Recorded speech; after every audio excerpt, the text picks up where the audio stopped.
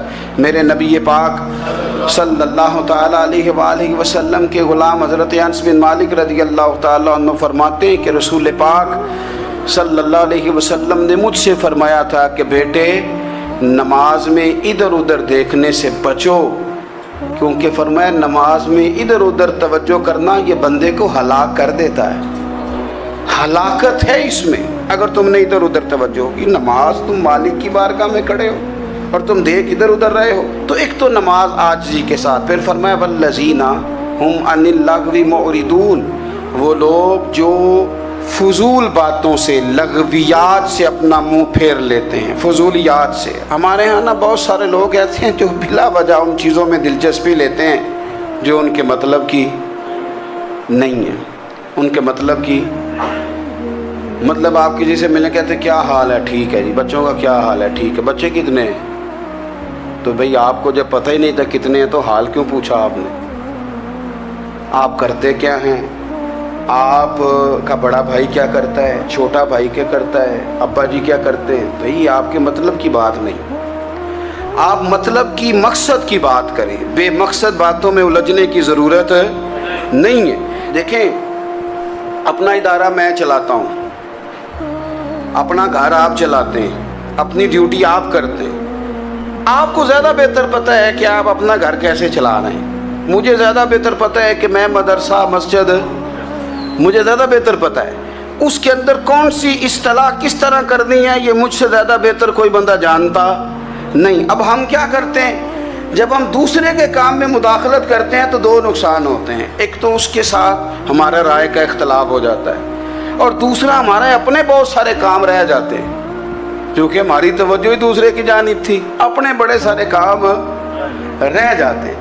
اس لیے بہت ساری ایسی چیزیں ہیں جن میں بلا وجہ کوئی مقصد نہیں. ہم پرانے لوگوں سے باتیں سنا کرتے تھے، ہمارے بزرگ کہا کرتے تھے جڑے پنڈ جانا نہیں، جڑے پنڈ جانا نہیں ہوتا راہ پوچھنے دی کی لو. لغویات میں نہ الجھے، فضولیات میں نہ الجھے، یعنی ٹو میں رہنا. ٹو میں آپ یقین کریں میں نے پرسنلی طور پہ اس چیز کو محسوس کیا ہے کہ ہمارے بہت سارے اہم حقوق صرف اس لیے مس ہوتے ہیں کہ ہماری اپنے سے زیادہ توجہ سامنے والے پہ ہوتی. سامنے والے میں نے دیکھا بڑے بڑے عجیب سوال اور بڑے بڑے انوکھے سوال، مطلب یہ کہ اتنی لمبی چوڑی، اور لوگوں کو بڑا پتہ ہوتا ہے یہ فلاں آدمی جو ہے اس کے بچے کتنے ہیں، وہ بیاہ کہاں پہ ہیں، کس کس علاقے میں ان کی شادیاں ہوئی ہیں. اتنی تفصیلات کی ہمیں ضرورت نہیں ہے. ہم سے تو ہمارے بارے میں پوچھا جائے گا تو ہمیں اپنا معاملہ بڑا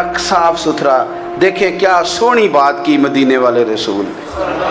قربان جائیں حضور کے جملوں پر ایک شخص نے پوچھا حضور سونا اسلام کون سا ہے، خوبصورت مسلمان کون ہے؟ تو نبی پاک صلی اللہ علیہ وسلم نے فرمایا وہ خوبصورت مسلمان ہے جو بات اس کے مقصد کی نہیں، بے معنی ہے وہ بات وہ چھوڑ دے، بے مقصد باتوں سے الجھنا جو بندہ چھوڑ دے وہ مسلمان بڑا سونا مسلمان ہے۔ ہم کمزور اس لیے ہوتے ہیں کہ ہماری توجہ زیادہ دوسروں کی باتوں پر پڑتی ہے۔ کچھ چیزیں ایسی ہوتی ہیں جو ہم نہ فراخ دلی سے بانٹتے ہیں، اور کچھ چیزیں ایسی ہوتی ہیں جو مجبور ہو کر ہم دیتے ہیں۔ کئی دفعہ ایسا ہوتا ہے کہ سامنے والا کچھ زیادہ تکلیف میں ہوتا ہے اور ہمارے پاس بھی وسعت نہیں ہوتی، لیکن زیادہ اجر اسی بندے کو ملتا ہے جو تھوڑی تکلیف برداشت کرے اور سامنے والے کی تکلیف کو دور کرے۔ مدینہ منورہ میں نا قحط پڑ گیا تھا، غلہ نہیں ملتا تھا، تو قحط کے زمانے میں لوگ نا پھر چیزوں کو مہنگا کر کے بیچتے ہیں۔ ہمارے ہاں ایک طرف چینی کی لائنیں لگی ہوتی ہیں، دوسری دفعہ چھاپا پڑتا ہے، پورے کے پورے گودام بھرے ہوئے نکل آتے ہیں، لوگ مصنوعی قلت پیدا کر دیتے ہیں۔ حضرت عمر فاروق رضی اللہ تعالیٰ عنہ کے زمانہ نور میں قحط پڑ گیا تھا، گندم کا دانہ اس طرح ہو گیا تھا جس طرح سونا ہے۔ سیدنا عثمان غنی رضی اللہ تعالیٰ عنہ کے نا بہت سارے اونٹ غلے کے بھرے ہوئے مصر سے آئے، اور لگتا یوں ہے کہ وہ شخص آپ ہی کو غلہ دیتا تھا، کسی اور کو دیتا بھی نہیں تھا، جو اونٹ بھر کے اس نے لیے۔ تو مدینہ منورہ کے اندر جب وہ مال پہنچا نا، آپ کو بتانا یہ چاہ رہا ہوں کہ ساری تجارت بندوں سے نہیں کرنی چاہیے، کچھ اللہ سے بھی کرنی چاہیے۔ رب سے جو بندہ تجارت کرتا ہے وہ بڑا کامیاب ہوتا ہے۔ وہ غلے سے بھرے ہوئے اونٹ آپ کے پہنچ گئے تو تاجر آئے، انہوں نے آ کے کہا عثمان ہم کھول کے نہیں دیکھتے کہ اندر مٹی ہے کہ سونا ہے، اور یہ بھی نہیں پوچھتے آپ نے کتنے کا خریدا ہے، آپ کی زبان پر اعتبار ہے، آپ نے جتنے کا مال لیا ہے نا ہم ڈبل دیتے ہیں، آپ ہمیں دے دیں۔ آپ فرمانے لگے نہیں مجھے زیادہ نفع ملتا ہے۔ انہوں نے کہا 2 گنا، فرمایا نہیں زیادہ ملتا ہے، کہا 3 گنا، فرمایا زیادہ ملتا ہے۔ وہ کہنے لگے اس سے زیادہ تو کوئی تاجر ہے ہی نہیں جو زیادہ دے، فرمایا بس مجھے ملتا ہے نا۔ کہا کتنا ملتا ہے؟ فرمانے لگے لگتا ہے کہ اگر وہ تاجر زیادہ کرم نوازی کرے تو 700 گنا تو دے گا ہی، اور باقی کریم ہے۔ انہوں نے کہا جی نہیں اتنا نہیں ہم دے سکتے، پھر آپ بیچ لیں۔ یہ بات ہی سمجھ میں نہیں آتی۔ لوگ چلے گئے تو حضرت عثمان غنی مال اٹھا کے مسجد کے دروازے پہ لے گئے، جا کے کہنے لگے اے عمر اعلان کر دیں جس غریب کو گندم کی ضرورت ہے، آسانی کے دور میں نہیں دقت کے دور میں، جب لوگوں کو مل نہیں رہی چیز، جس کو ضرورت ہے وہ آئے اور آ کے لے جائے۔ جب جناب عثمان غنی کے اس غلے کا اعلان ہوا تو تاجروں کو اب مسئلہ سمجھ میں آیا کہ یہ 700 گنا کو بندہ نہیں دے رہا، یہ رب کریم عطا فرما رہا ہے۔ میرے عزیز کچھ سودے رب کے ساتھ بھی کریں۔ اگر کوئی بڑا ضرورت مند دروازے پہ آ جائے نا تو پھر اپنا نفع نقصان نہیں سوچنا، پھر تو رب کے ساتھ تجارت کرنی ہے۔ ضرورت مند کی ضرورت کا لحاظ کرنا یہ نہ مسلمانوں کے ایک دوسرے کے قریب کرے گا۔ ہم کون ہوتے ہیں کسی کی حاجت پوری کرنے والے، ضرورت پوری کرنے والے؟ کرنے والا تو اللہ ہے۔ تو اگر رب ہمیں کبھی وسیلہ بنائے، ذریعہ بنائے، تو پھر ہمیں ذرا نا خوش دلی سے بننا چاہیے، ذوق اور شوق سے بڑھنا چاہیے، پھر ہمیں کمزور نہیں پڑنا چاہیے۔